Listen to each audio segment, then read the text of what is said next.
Hello guys, so welcome to today's show. My name is CHUKS and you're on GFL TV, the home of football. So if today is the first time we see our program, for you to bring you the latest Arsenal news updates as they drop all over the world. So for now, I am going to start with today's morning show. So the Metro kind of put out a report of when Victor Gyokeres, they explained why a move for the summer transfer no really happen, materialize. And it is for the same reason why Arsenal didn't go for the likes of Osimhen. Everything boils down to money. Money, yes. So Kwame says Sporting Lisbon striker Victor Gyokeres explains why move to Arsenal didn't really happen. So when you read the entirety of the report, you can see a portion where the guy they talk about the money we Sporting Lisbon put for in head. We're talking about 100 million euros, which is about 84 to 85 million pounds. So that amount gets now one of the things where they make Arsenal not really go for him. So yes, it was probably a bit too much because nothing came of it. Of course, it was a lot of money, but we'll see what happens next window in January. You get, because himself, from the body language of the way they talk, himself won't leave. So he continued, nothing happened, and it feels like I had a pretty good season. So yes, that's probably why there was simply no move, but that's what Sporting think I'm what, and then really you have to respect that. I enjoy myself in Sporting, blah blah blah blah. But at the end of the day, saying they aim to test himself for other leagues at a higher level. You get, the thing is, even the London Evening Standard self carry similar reports, but then report them in a different way. They say Arsenal, Victor Gyokeres opens door to Sporting transfer exits in new release clause admission. Get, so when you go through everything, but back when they explain, say yes, saying admit say in release clause may have proved prohibitive to buying clubs this summer, but refuse to rule out an exit in the future transfer window. You get, don't say they don't link this guy with Arsenal. Where and just like Napoli drastically reduced the fee for Osimhen to about 63 million pounds now. If this Sporting Lisbon reduce Victor Gyokeres' fee, in fact, come to think of it, they bought Gyokeres for 25 million from Coventry City. How does that guy now escalate to 100 million euros, about 84 million pounds? Like, now, how many percent profits now make on this guy? Like, I don't really understand. So that's why Arsenal, no say, the Mateta, they don't just they buy anyhow. Even if they get that money, they feel they look say, this guy money too much now. It's too much. You get, because then we look say 1 year ago, you buy this player for 25 million. Now you won't sell them to us for 85 million. Haba. So you like money rich. So those are some of the arguments. But once we will take into cognizance now the fact say the player himself won't leave. He won't go test himself because that Portuguese league not really that exciting again. So he go one test himself. And I saw this guy goal scoring record. That scored 50 something goals in like 50 something games. You got a bow, you get, because people are saying, aside from Erling Haaland, say Victor Gyokeres is the next person if he give you that goal scoring numbers. But like Erling Haaland don't prove himself for the EPL, so it is left for Gyokeres to at the end of the day find himself to the EPL and prove himself. But another question when me they ask, because I don't see many people they ask, is the fact that why is it that nobody's really looking at him? Why is it that I only ask that they link and other people they find Saka? Why don't they go that direction? So these are some of the questions we say we feel not get the answer to, but mentioning, say, why is it that people are not looking at the direction of this player? So it is what it is. So we'll just leave the matter as it be. Now, on a positive note, so for those who know they are aware, so if you are not aware, the Ballon d'Or, the list on combating the first 50. So 5 Arsenal players have been nominated. So I just very happy with them. So yesterday night, the team come outside. Me, I even they happy for them. So when you look at the likes of Saliba, I think 4, I'll be 5. They say Saliba, William Gallagher, Odegaard, Declan Rice, and Bukayo Saka. I think it is 4. Because I don't know, I will be the 5th person. Because now 4 I see yesterday, so I'm surprised I saw 5. I will come be the 5th person. Let me know for the comment section. Maybe I don't miss one name. Who can be the 5th person? We don't know we supposed to do the way they know add. So my dear Arsenal lovers, we are happy for them. But this Declan Rice, so they can't add. I don't know, you're going to bring some kind of jealousy. You're going to make some West Ham fans. Going to talk some kind of things I don't expect. Like If you go for social media now on Twitter, there's this war where they argue. You get now there are some accounts in West Ham we call the comment side they talk say like for this, for example, this one we say we've had our banter about it, but Declan Rice 100% is not the same player that he was at West Ham anymore. There's no doubt he has regressed as a player since leaving us, and it's come as a result of constant media pressure for him to sign for a bigger club. Now, another account again, West Ham Central, we get over 100,000 followers. Call the comments and just say, Ateta massacred our boy. Now, there's this narrative say, Rice, when he come Arsenal, is doing badly, say he's not a good player again. Despite say the guy don't get global recognition, he has been nominated for Ballon d'Or, I think for the first time. He has never been nominated before. In fact, I think some people see the vex, say the guy dumped them, can't join Arsenal, because I remember anytime when come the Upton Park, I would say they call that their stadium, anytime when come that their home, before you know, they're on the boo because they are still not happy with him. And West Ham fans, they need to understand one thing. West Ham, when Declan Rice did it, was the best player at West Ham. Now that your best player can't come out for that place, can't go Arsenal. At Arsenal is not the best player at Arsenal. You get so you don't go Arsenal and go meet other senior men. Unlike when they for West Ham, you say now be the almighty, now be the all and all. You get see the amount of sell him. So when I feel selling another player that kind of amount again, but you don't know how valuable he is to you guys. And over to Arsenal, I want to believe my own argument is the fact that Declan Rice is doing better, is progressing. In fact, Declan Rice, when tell saying going to play Saka role for in future, you know go believe because that defensive midfielder there he finish puts. But I can't open the eyes. Get Declan Rice himself talks when he come Arsenal, say the way we call see football in a different light. Say never see football like that. In fact, it be like saying no football. So, but and I don't know. Most times when Ateta brings players, they always say this. They say, I don't come here. Come be like say I don't know anything about football again. Say everything is just fresh. Everything is just new. I bet let me know for the comment section. What will be the fifth person way that they talk about because now 4 at the sea, but Arsenal can report 5. You get. I don't really read the Arsenal story because I'm now 4 I don't see already. So I just screenshot time. I'm not just pay attention to the number. So I want to say maybe this is a typographical error, or maybe Namino knows say maybe get 5th player because I know Rice is there, I know Odegaard is there, I know Saliba is there, I know Saka is there. So who come with the 5th player we as I talk about? I don't check for the comment section as I talk. I never see anybody mention the 5th player. People are saying is 4, is 4, is 4. So I want to say maybe that's a typographical error. Though after the show, I will revisit that Arsenal link because it's on their website. Make I see who be the person with them they actually mention. Maybe make them 5. Now, away from our boy, so they happy. So Petit, Baba never finish the onslaught, the attacks when they give Raheem Sterling. I don't know, this guy get a personal grudge against this Raheem Sterling. Since we Arsenal bringing Sterling on loan, you get this guy only talk different things. From Sterling is not good. We are not supposed to buy him. Now the new narrative now is Sterling is a panic buy. Say Arsenal not supposed to buy him. You get it's not consistent. Papa rest now rest. Sterling is a panic buy. What about the quality he's bringing in? And if I start to talk about the benefits or the pros and cons of Sterling, it will be like it sound like a broken record. But when you see arguments like this, you'll be forced to respond. You get so which are missing a panic buy. You get we needed somebody. Reece Nelson come out on deadline day. So were we not supposed to replace Reece Nelson? I don't really understand. Nobody even like say we sign this guy permanently. So I don't understand the uproar.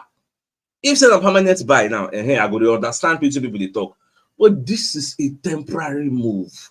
It gets subject to revision. At the end of the season, we will know whether we make him permanent or let him go and bring our preferred candidates. So, like, I don't know how they see all these subtle attacks where people like Petit and some other people they give Sterling every AK market day. They will just talk something. I don't like what is going on. So when let me know in the thoughts for the comment section. Do you subscribe to the line of Petit? They say that panic buy, we're not supposed to get him, but forgetting that Reece Nelson left.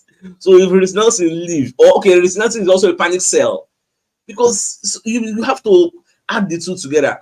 It's either one a panic buy and one a panic sell, or one a normal sell. But this is how they come bring to replace. I know. Come on, I beg you. Let's leave all these negative sentiments. Now talking about Sterling himself, Arsenal compost an interview with Sterling. They call it Sterling's first ever interview at Arsenal. He did for their YouTube page. I actually watched it before I did the show. So I just really happy. The guy talked so many positive things for the interview. Like, you really need to watch him, because the guy that talks, say him coming to Arsenal, for him, this is a perfect fit, because Arsenal, they are challenging, they are hungry, they have that desire, they are competing, not just a fluke. Say, okay, oh, then do well this season. They do well last 2 seasons, they do well last season, they're expected to do well this season. Like, you just be very happy seeing they join Arsenal, because everybody knows, say Arsenal are a very high proactive side. If we enter match like this, we won't try to dominate, control proceedings. We don't get reactive, so we wait. So do you counter? No, we want the ahead, and we are challenging for the league. We're challenging for Champions League, even the domestic cups. This is the best time to be an Arsenal player, because we have the best defense in the team in the league. So with the bar, you get. So our major problem is chance conversion. Every other thing did not top notch. You get just that chance conversion. You get. I'm not saying Sterling is the most prolific of players. I'm not saying he's the most clinical of players, but at least it's an upgrade to what we had that we let go. Now that area, me, I want open people's eyes to see. We used to have a certain Nelson on the bench. You say if something they go wrong, I think I know if you look bench now, because the first person you want bring that Nelson. These are the issues. But now we have multiple options. So if they look bench now, say okay, Sterling. Now, so 70 minutes if we come out Saka put Sterling, because Saka no go there on par for all games. So unlike before. So these are the issues. So kind of match go there, we say 60 minutes, you go say, Saka no dey this game. Saka not tired. I'm going to bring fresh blood. Some people are saying championing same Sterling starts game like this. So I don't know why people just hate on this guy. Is it okay if we talk, say maybe that because they come from Chelsea, I can understand that bias. But on the footballing side of things, come on, you have to take it easy. So another thing we're going to hear now, we say Martinelli wants to change his number 11 number to number 10. You get. So reports, they come as I say, the Champions League list where Arsenal submits to UEFA. So for UEFA website, they can't place Martinelli as wearing squad number 10. So this is coming like a late number change. So me, I know go talk to whether I lie you, whether not true, because I never see any Arsenal correspondence. I don't check everywhere. I never see anything. So I want to wait. Next match we will play against Tottenham Hotspur. What is it they call him? Martinelli go dey. We go see the jersey number where he go wear. That one a very easy thing. If not number 11, we go see him. If not number 10, we go see him. So I no long talk. And based on yesterday's announcement, we Arsenal no put the likes of Ite and Luis Skelly for the Champions League list A, where they contain like 25 players. So people going to ask, say, that one means they're not going to involve. I said no, because they're still there they get B lists. We'll be saying that under 21 players they did. So they can still feel involved. If I want to involve them, but for the main list, the main squad, the A list, they are not there. You get, which is why people going to wonder, say, what it will come be their own fates for the way things they go. And by the way, if you are not aware, today is Bukayo Saka birthday. Yes, so happy birthday, Bukayo Saka. Wish him all the best things life has to offer. He turns 23 today. So 23 years old, even though he never win a lot of trophies, I dey pray and I dey hope to make us not deliver for all this, because when you are Bukayo Saka, this is what I want to tell you now. Something people say, if you know they are aware of, but subconsciously Saka go dey think am. When you are Bukayo Saka, you are looking at the trophy cabinet of Phil Foden. How old is Foden? If you go open Foden house, check the trophy cabinet, you go for waiting there. So you and Saka subconsciously feel jealous. How I wish. Yeah, so these are some of the issues. Then be Omode and they discuss you don't win, you don't play how many years. Oh God, don't see that. No, all those kind of subtle banter. Yeah, they go to enter themselves. So you go to pay person, go to pray when Saka no end up like Harry Kane, because time go reach where we say this guy Bukayo Saka, he no go fit wan stay for Arsenal again, because trust the process. Once the process no dey yield fruits, any fruits, that's why I say even if na cup winner, no use am whole body. So once the trust the process no dey yield any fruits, people like Bukayo Saka will want to leave, because he doesn't want to end up to be the next Harry Kane. Go to win individual trophy and accolades, but the collective, the major trophies, you have no touch am. So these are the issues. Okay, they say for Euro, Kane collect Ajax goal scorer, for Bundesliga Ajax goal scorer, for within a Champions League. I see the way the guy accumulates personal award, but you don't win any trophy for Germany where you go. So these are some of the issues. So make Arteta dey careful. This season is a make or mark for him. he must make sure he wins something. Some of you may not like this sentiment, but it is what it is. The truth has to be told. This season, Arteta must win something for us this season. Not be say if he no win, the crooked go Saka man, them trust and die. But there will be so much dissent. Like fans no go happy. That's just the truth. But more just watch our things unfold. Now, this player with Manchester United signed from Arsenal, Martin Chido. The Daily Mail, when they put out a report on this player, do you know that Manchester United are still facing a wait, you get, to actually finalize the deal of this guy from Arsenal? Because as of now, Arsenal are supposed to be entitled to a compensation fee from Manchester United. Now, the amount where Arsenal they ask them to pay, Man U is saying that amount is too much. How much is the fee? I'm not privy. I don't know the fee, but I know it is undisclosed. But Man U, they feel say it did too much, so they are waiting for a tribunal to actually tell them how much they'll pay Arsenal. Because if they go register the player on the player, Arsenal can sue them to court, and it might cause them some damages. So that's why they never still register that player. You can see how the matter don't they go now, but we'll just watch, and I hope for a swift resolution. May they just resolve the issue sharp. We don't need all this kind of distraction. But they all run out quickly. So, my dear Arsenal lovers, this brings us to the major news of the day, and it is the fact that Victor Gyokeres, Dr. Masakone, explained why he no join Arsenal. Himself no. Why? And it is the same reason why you see myself no join Arsenal. Money issue. So Babakone explain, say yes. He knows say the money we're Sporting Lisbon they ask for, it is too much. But more could see what will happen next window. You get, because he knows it's a lot of money. You get, when you look at the first paragraph, that's in quotation. He say he knows it's a lot of money. At the end of the day, himself going to talk, so for the third paragraph, say in as much as it is enough money, but you will still respect Sporting Lisbon. You get to pay the money. How much is the money? 100 million euros, which is about 84 to 85 million pounds. Now see where the disconnect is. If you are the buying club, you're going to see a situation where we say 1 year ago, this same Victor Gyokeres was worth 25 million. Because Sporting Lisbon bought him from Coventry City for 25 million.